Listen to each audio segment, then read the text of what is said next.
I never thought a driving lesson would end up being the most unexpected moment of my life. Not the usual, I almost stalled the car again, kind of unexpected, but the kind that sneaks up on you and leaves your heart pounding like you're about to crash. Not the car, yourself. So here's the setup. I'm 23, fresh out of college, and finally biting the bullet to get my driver's license.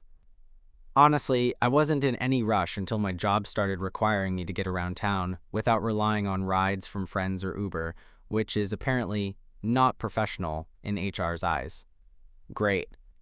Enter Julian, my driving instructor. Tall, quiet, with this calm confidence that I didn't know whether to trust or be intimidated by. The first few lessons were pretty standard.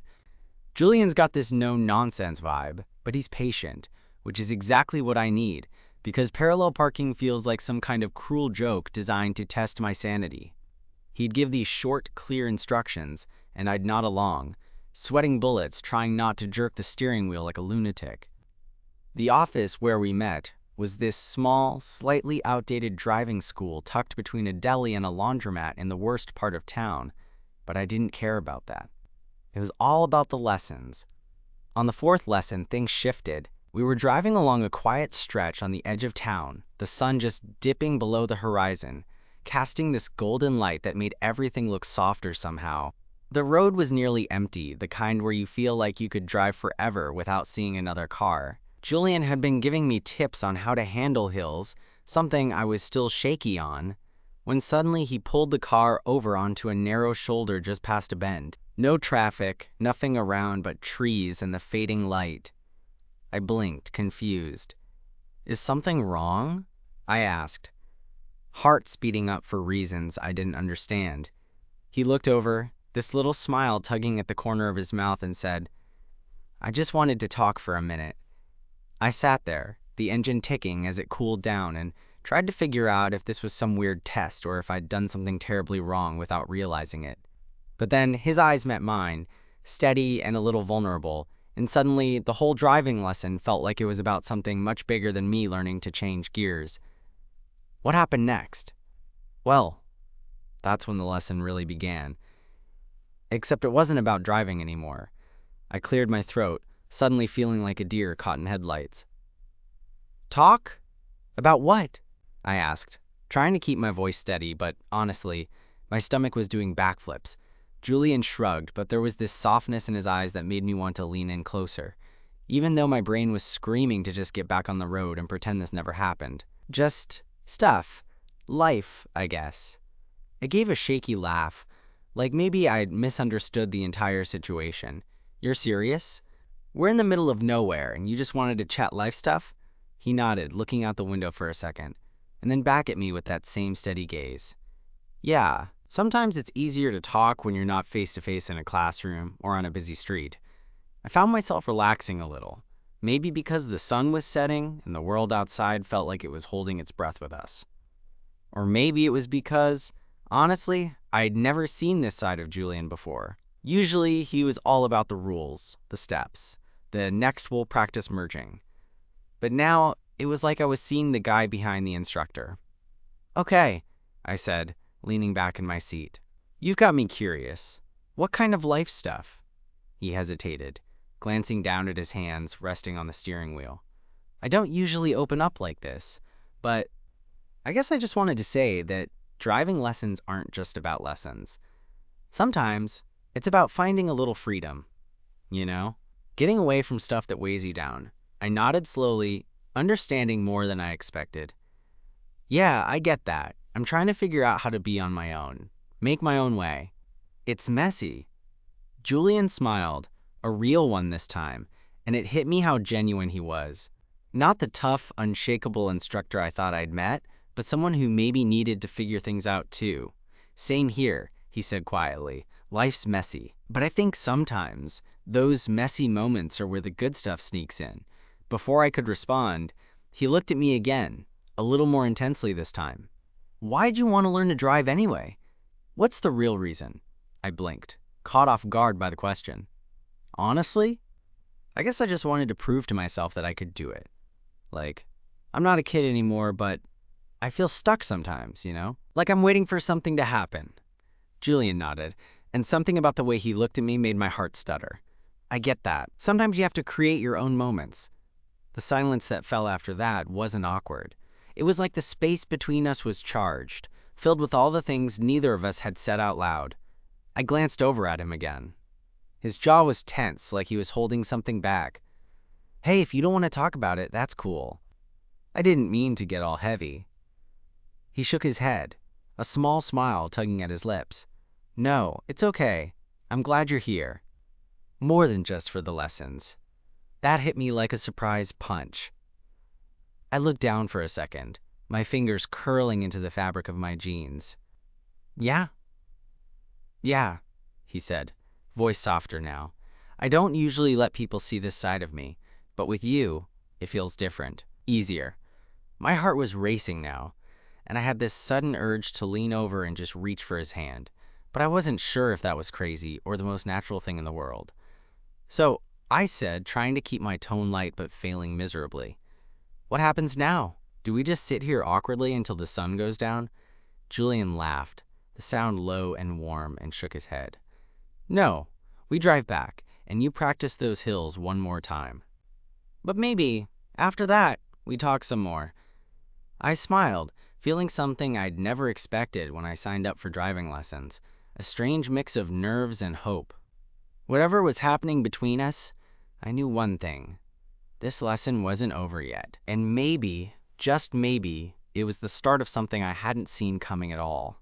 The engine roared back to life when Julian turned the key, and I felt the familiar buzz of control settle over me again. But this time, it wasn't just about the mechanics of driving, the clutch, the gas, the brake. It was about something else, something I couldn't quite put my finger on.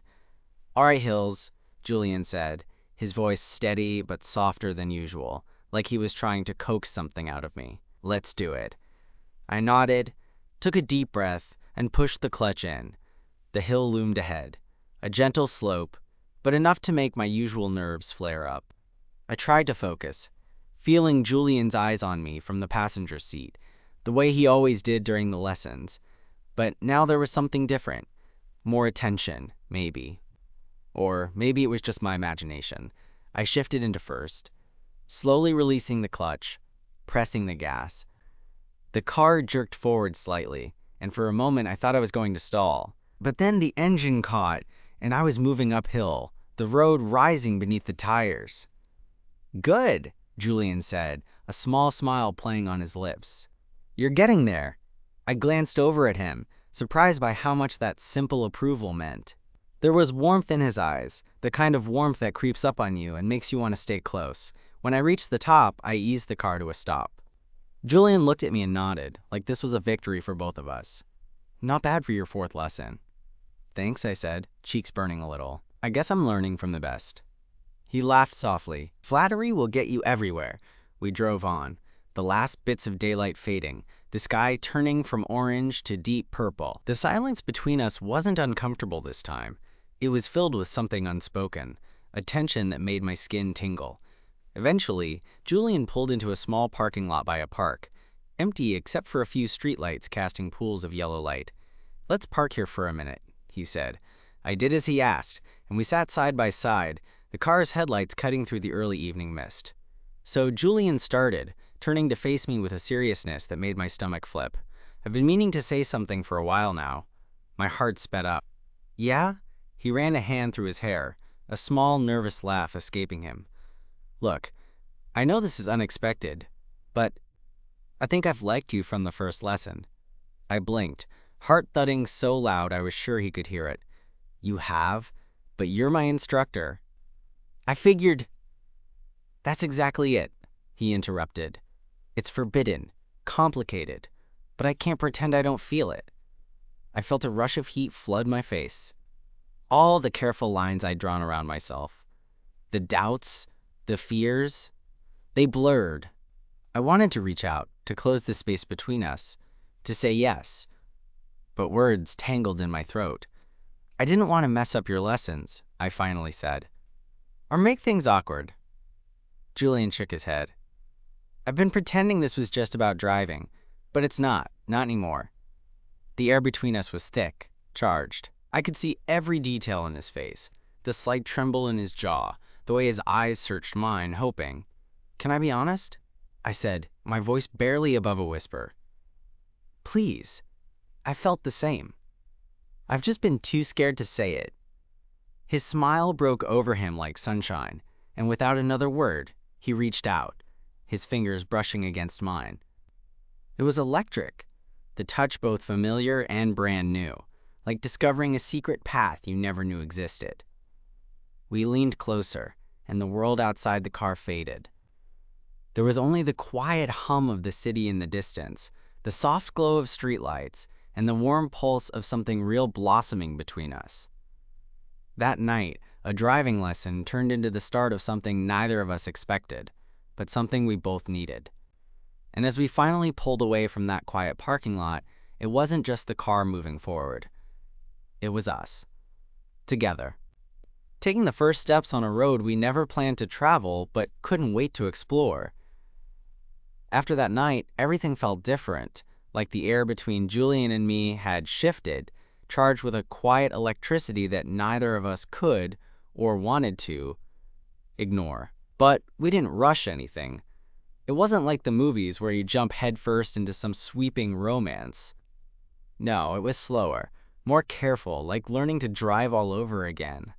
But this time with the steering wheel of feelings in our hands. Our next lesson was a few days later, and when I showed up at the driving school, I was buzzing with nerves and excitement. Julian greeted me with that same calm smile, but there was an extra softness in his eyes, like we both knew what was waiting under the surface. "Ready for more hills?" he asked, sliding into the passenger seat. I laughed, shaking my head. "Only if you promise not to pull over this time," he grinned. "No promises." We started out easy, cruising through quiet neighborhoods, practicing turns and stops. But every now and then, I caught him stealing glances at me, his expression unreadable. I wanted to ask what he was thinking, but the words wouldn't come.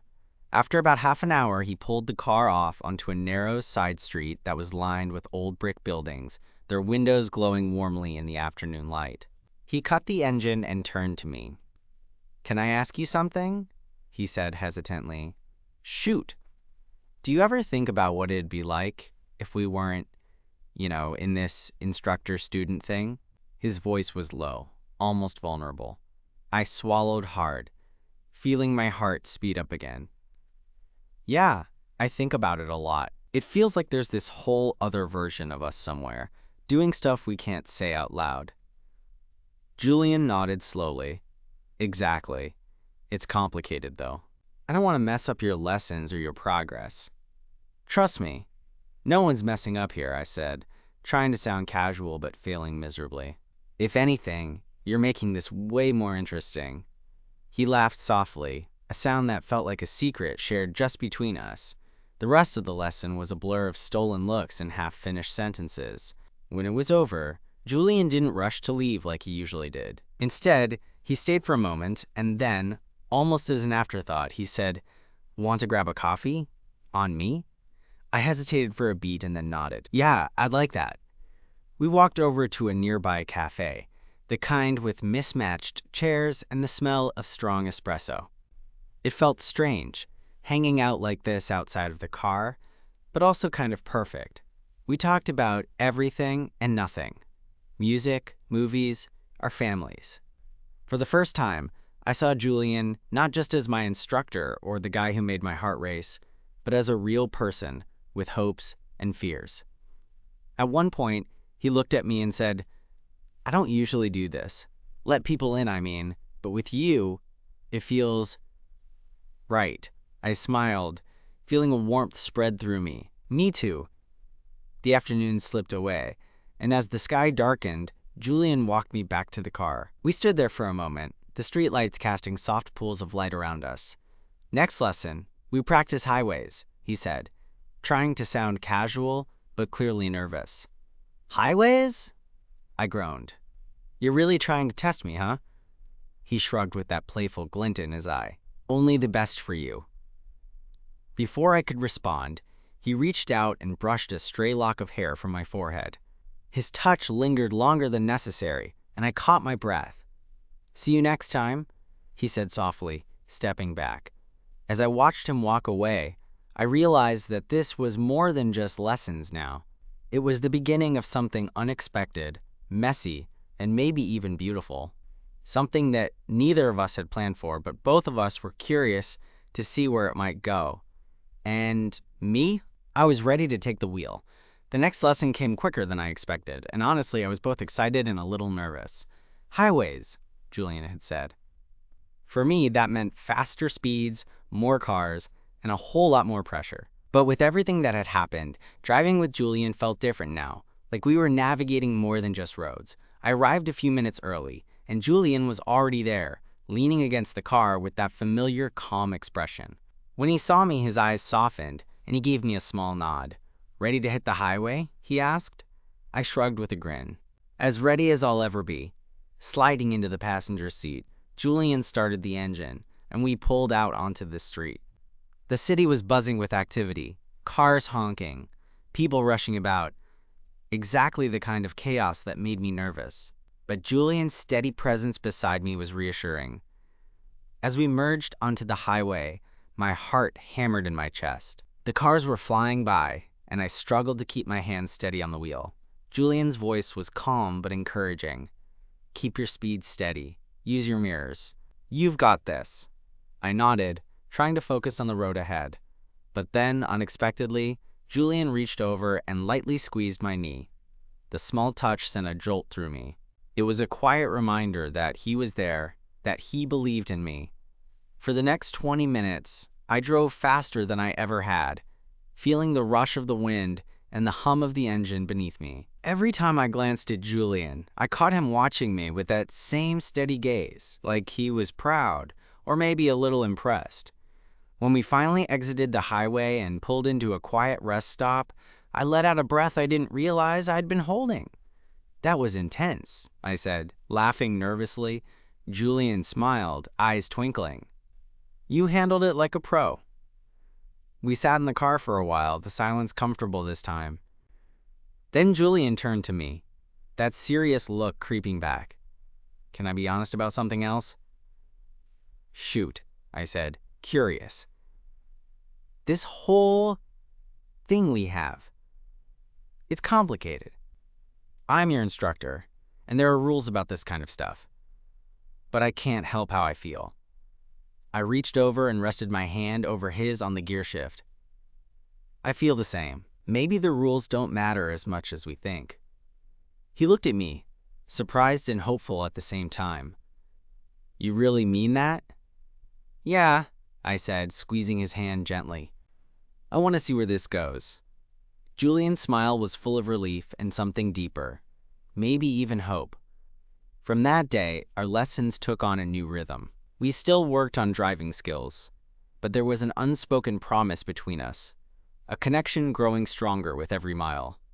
Sometimes, after lessons, we'd grab coffee or just sit in the car, talking about everything and nothing. One evening, after a particularly good lesson where I finally nailed a tricky parallel park, Julian surprised me by suggesting we take a detour. Instead of heading back to the school, he drove us to a small lookout point overlooking the city. We got out of the car and stood side by side, the city lights sparkling below us. Julian reached for my hand, and this time I didn't hesitate to take it. "Feels like we're on the edge of something," he said quietly. I nodded, heart pounding. "Yeah, and I'm not scared anymore."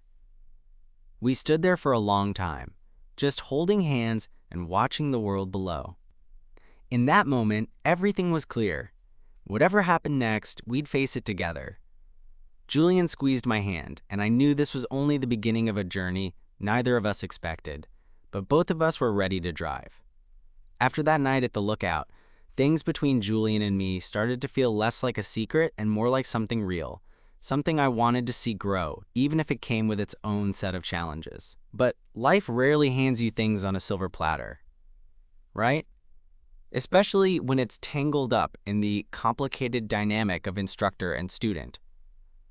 Our lessons continued as usual, or as usual as they could be when every glance and touch seemed charged with this quiet, simmering tension.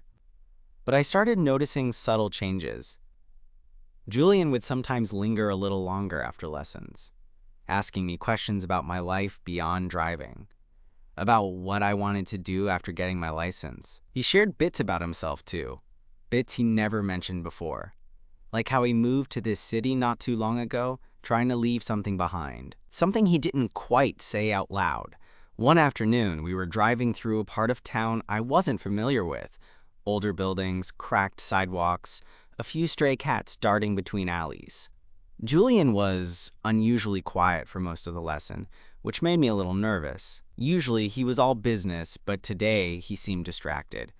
Finally, as we stopped at a red light, he glanced over at me and said, "There's something I need to tell you." My heart skipped a beat. "What's up?" He looked out the window for a moment, gathering his thoughts. Before I became an instructor, I had a different job. Not exactly legal. I was involved with people who weren't exactly the kind you want to mess with. I swallowed hard, suddenly seeing him in a new light, this calm, composed guy with a past thicker than I'd imagined. "I left that world," he continued, voice low. "Driving school was my way out. A fresh start." I nodded, trying to process. "That's brave." He shrugged, but there was a shadow in his eyes. "Sometimes it feels like the past is catching up, though, which is why I've been cautious with you." I reached over and gave his hand a reassuring squeeze. "You don't have to carry that alone." Julian looked at me then, really looked, and for a moment, there was something raw and vulnerable there that made my chest tighten. The light turned green, and we drove on, but the mood had shifted. Less about lessons, more about trust and opening up. A few weeks later, I passed my driving test. Julian was there, waiting outside the testing center with a grin that stretched from ear to ear. "You did it," he said, pulling me into a quick hug that made my heart flutter. I laughed, breathless. "Thanks to you." Afterward, instead of heading home, Julian suggested we go to a nearby park. We found a quiet bench under a huge oak tree, the sun filtering through the leaves. We talked about the future, my plans, his hopes for a quieter life, maybe even a small apartment he'd been thinking about renting. "I want to be with you," Julian said suddenly, breaking the comfortable silence. My breath caught. "I want that too." He smiled, the kind of smile that made the world feel lighter. But just when things seemed to be falling into place, life reminded me that nothing comes easy. One evening, I got a text message from an unknown number. It was short and cryptic. "Be careful who you trust." My phone buzzed again. Another message. "Julian's past isn't done with him." Panic surged through me. I stared at the screen, heart pounding. I called Julian immediately, but he didn't answer. I left a message, my voice shaking. The next day, Julian showed up at my place, looking tired but determined. "We need to talk," he said, eyes serious. I nodded, bracing myself. He told me about old debts, people from his past who weren't ready to let him go. That's why I was distant sometimes. I didn't want to drag you into it. I shook my head. "You're not alone in this." He looked at me, conflicted. "I'm scared this could ruin everything." I reached for his hand. "We'll face it, together, like everything else." In that moment, I realized love wasn't just about the easy drives or quiet moments. It was about holding on when the road gets rough, when the future feels uncertain. And with Julian, I was ready to take that ride, no matter where it led. The weight of Julian's confession hung between us like a storm cloud, thick and heavy. But somehow, it didn't break the fragile sense of connection we'd built. If anything, it made me want to protect him more, like he'd finally let me into a part of his life I wasn't supposed to see, and I wasn't about to back away. That night, we sat in my small living room, the glow from a single lamp casting long shadows on the walls. Julian's usually composed demeanor was gone, replaced by a tension I'd never seen before. His fingers fiddled with the hem of his shirt, eyes fixed on some invisible point beyond me. "I don't want you to get caught up in this," he said quietly. "Not your problem." I shook my head firmly. "It's asterisk our problem now." He looked up, surprised, like maybe he hadn't expected me to say that. "You sure about that?" "Absolutely," I said, reaching over to squeeze his hand. "You trusted me enough to tell me." "That means something." Julian's expression softened, and for the first time since all this started, I caught a glimpse of relief in his eyes. "Okay," he whispered, "but we need to be smart about it." The next few days were a blur of whispered phone calls, locked doors, and me trying not to let panic take over. Julian took the lead, making calls, shifting plans, and keeping a low profile. I was amazed at how calm he could be under pressure, like some part of him had been prepared for this all along. One evening, we decided to take a break from the chaos. Julian suggested a drive out to the countryside, a place where the city's noise faded, and the only sounds were the tires rolling over gravel and the wind through the trees. I wasn't sure if it was the escape or just being with him that made it feel like the first real moment of peace in weeks. We parked by a quiet lake, the water shimmering under the pale moonlight. The air was cool, the kind that makes you pull your jacket a little tighter around your shoulders. Julian turned to me, his usual guardedness slipping away. "I'm sorry you had to get dragged into this." I smiled softly. "I'm not going anywhere. Not now. Not ever." He reached out and brushed a stray lock of hair from my forehead, his touch gentle. "You're something I didn't expect. And maybe the one thing keeping me grounded." My heart hammered as I leaned in, closing the small distance between us. His breath caught when our lips met, soft at first, then deeper, more urgent. It felt like a promise, a quiet vow that no matter how messy life got, we'd face it side by side. Back in the car, the silence felt different, comfortable, full of understanding. Julian started the engine, and as we drove back toward the city, I realized how much I'd come to trust him, not just behind the wheel, but in everything. The following week, things escalated. Julian confided that some people from his past had been spotted nearby, making veiled threats. We had to be cautious. He warned me not to mention anything to anyone, not even friends. It was stressful, but we found little ways to cope. Late-night talks, quick coffee runs, stolen moments in the parking lot of the driving school. Each moment felt charged, like we were stealing time from the world that threatened to pull us apart. One afternoon, after a lesson, Julian surprised me by inviting me to his place. It was a modest apartment, but it felt warm and lived in. I noticed a few photos on the walls, a mix of places he'd been and people he cared about. We sat on his couch, the afternoon sun streaming through the window. Julian looked at me, a vulnerability in his eyes I hadn't seen before. "I don't know how this will end," he said quietly, "but I want you to know I'm glad you're here." I took his hand, feeling the steady pulse beneath his skin. "Me too."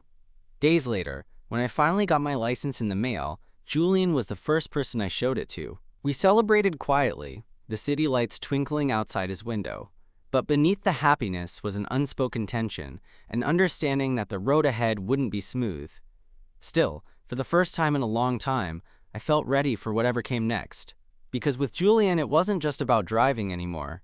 It was about trust, hope, and the courage to keep moving forward. Together. A few months passed, and with each day, Julian and I grew closer, not because everything was perfect, but because we chose to be there for each other, even when life wasn't simple. The threats from his past faded into the background, thanks to his careful steps and a bit of luck. And though the tension never fully disappeared, it lost its grip on us. One chilly evening, we found ourselves back at that same lookout point where everything had started to feel possible. The city stretched out below us, quiet now under a blanket of stars. Julian pulled his jacket tighter around me, and I leaned into him without hesitation.